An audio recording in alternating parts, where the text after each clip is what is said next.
Hello everyone, warm greetings to all our viewers. Today we have come to cover a special topic which is an update on Ravi Kumar. Yes, Ravi Kumar happens to be that patient on whom we are getting an immense amount of positive response, asking about his whereabouts, about his health, his follow-up.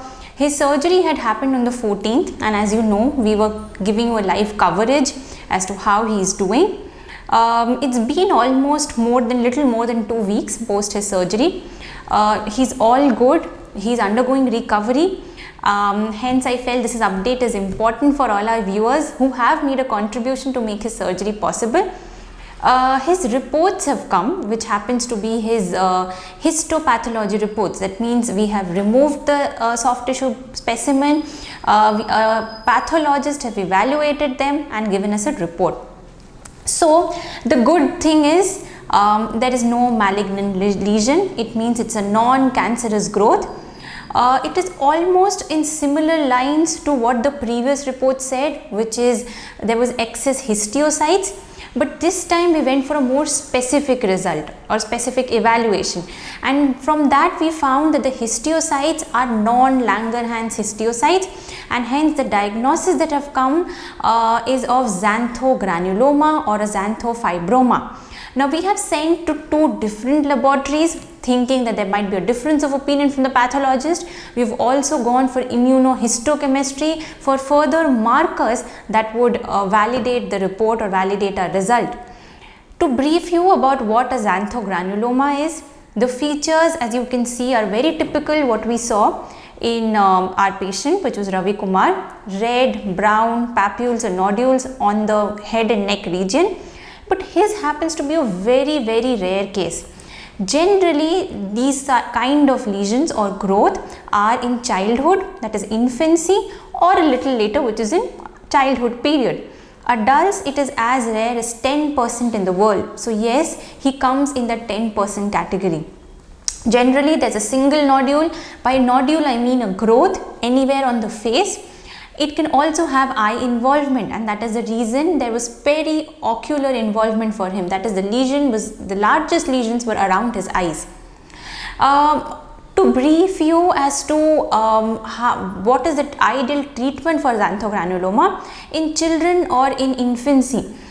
Generally they go for medicinal treatment, which is you can go for steroids, you can go for chemotherapy. But for adults and for a size as large as our patients, surgical excision for cosmetics and for functional reason was the only solution.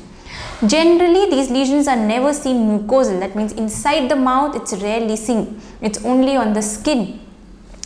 The features that we see are all common. Our results are being validated. I would like you to have a look at the reports that have come. These are the histopathological reports, meaning a pathologist has evaluated our specimen.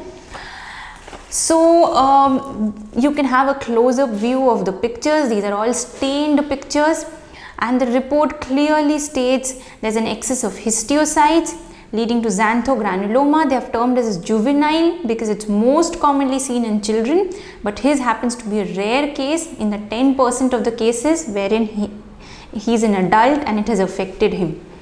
To further substantiate the result, we have also gone for something called as immunohistochemistry. Now through this we study certain markers, and we correlate that the markers are present or absent to come to a particular diagnosis. The most important marker for our study was CD68. This has come as positive. Apart from CD68, a very important marker is vimentin. Vimentin is also positive. This clearly indicates or is a step closer to confirm our diagnosis of a xanthogranuloma. I'll show you the report. It gives a similar diagnosis.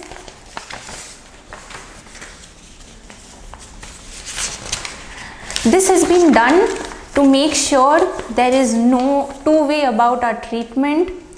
This also says atypical fibroxanthoma. They could come to this conclusion only because a detailed marker study was done. If you see, these are all the markers that were studied, and these are the results that have come with it.